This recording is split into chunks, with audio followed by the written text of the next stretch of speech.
আসসালামু আলাইকুম। আমি নার্গিস চলে এসেছি আমার কিচেনে। আজ আমি বানাবো সুজির হালুয়া। তো কিছুটা কাজু বাদাম, কিছুটা পেস্তা বাদাম, কিছুটা কিশমিশ, দুটো এলাচ, দুটো তেজপাতা, এক বাটি সুজি, পরিমাণ মতো চিনি আর ঘি আর একটা আমুল দুধ, এই দিয়ে বানাবো আমি আজ সুজির হালুয়া। তো আমি এবার গ্যাসটা জ্বালিয়ে দিচ্ছি। গ্যাসে কড়াটা গরম করতে দিয়ে দিয়েছি। তো কড়াটা গরম হয়ে গেছে। আমি এবার সুজিটা দিয়ে দেব। সুজিটাকে ভালো করে লাল লাল করে ভেজে নেব। ভালো করে লাল লাল করে এটাকে ভেজে নেব। ভালো করে লাল লাল করে এটাকে ভেজে নিচ্ছি। লাল লাল করে ভাজছি।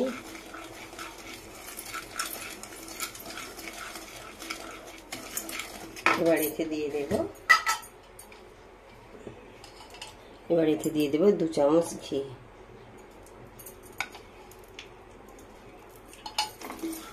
যাতে আরো নাড়তে থাকবে, আরো কিছুক্ষণ ধরে এটাকে ভাজবো।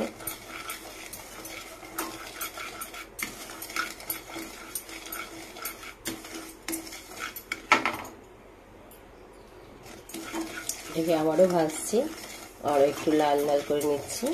এতে দিয়ে দিচ্ছি কাজু, পেস্তা, কিশমিশ, দুটো এলাচ আর দুটো তেজপাতা। এগুলো দিয়ে এটাকে আরো ভালো করে ভেজে নেব। আরো ভালো করে ভাজবো।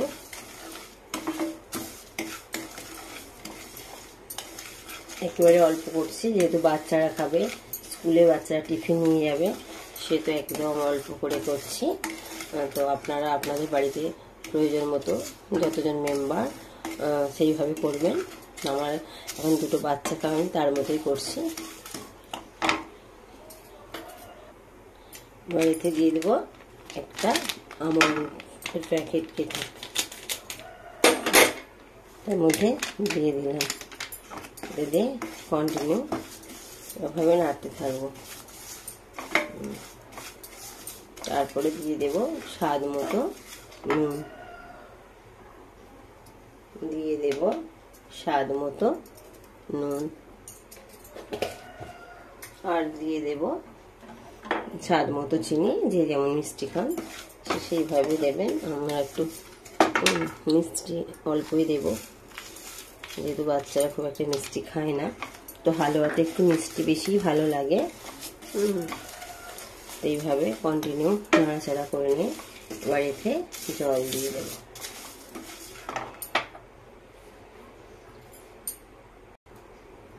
দিতে এক গ্লাস জল দিয়ে দেব। নাড়তে থাকবে।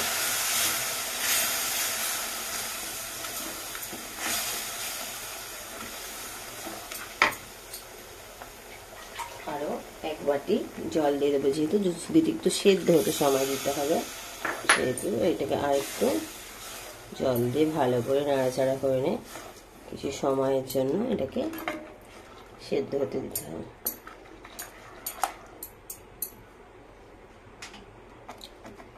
আমি চিনিটাও দিয়ে দিচ্ছি, পুরোটাই দিয়ে দিলাম, কেননা মিষ্টি হলে আমার ভালো লাগবে না। তো এই দিয়ে এইভাবে কন্টিনিউ নাড়তে থাকছি। এবার এই প্লেটটায় অল্প সামান্য ঘি দিয়ে এটাকে ভালো করে এরকমভাবে থালার মধ্যে ঘিটাকে দিয়ে দিতে হবে। এটা ব্রাশ দিয়ে করলেই ভালো হয়, যেহেতু আমি এখন হাত দিয়ে করে দিচ্ছি। দিয়ে দেওয়া হলো।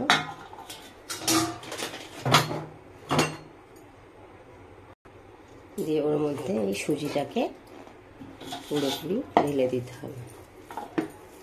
সুজিটাকে পুরোপুরি এভাবে ঢেলে দিতে হবে। সুজিটাকে ঢেলে এইভাবে প্লেটের মধ্যে দিয়ে দিতে হবে। তেজপাতাগুলো তুলে নিতে হবে।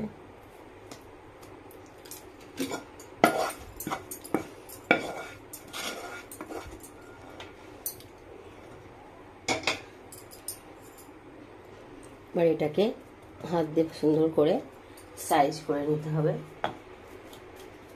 এইভাবে এটা সাইজ করে নিতে হবে। কিছুক্ষণ পর এটা ঠান্ডা হয়ে গেলে এটাকে আপনারা বরফি আকারে কেটে নেবেন। কিছুক্ষণ পর এটা ঠান্ডা হয়ে গেলে এটাকে বরফি আকারে কেটে নিতে হবে। হয়ে গেল আমার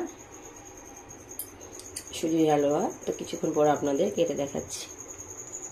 তো এইভাবে পিস কেটে কেটে নিতে হবে, এইভাবে পিস কেটে কেটে বরফি আকারে শেপ দিতে হবে এইভাবে।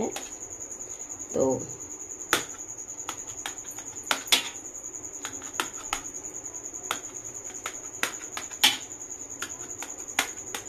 এইভাবে আপনাদের যদি আমার হালুয়াটা ভালো লাগে তো আমার লাইক করুন, শেয়ার করুন, আর কমেন্ট করুন, আর সাবস্ক্রাইব করুন। আজকের মতো এতটাই। আবার কোনো নতুন রেসিপি নিয়ে আপনাদের কাছে হাজির হব। খোদা হাফেজ।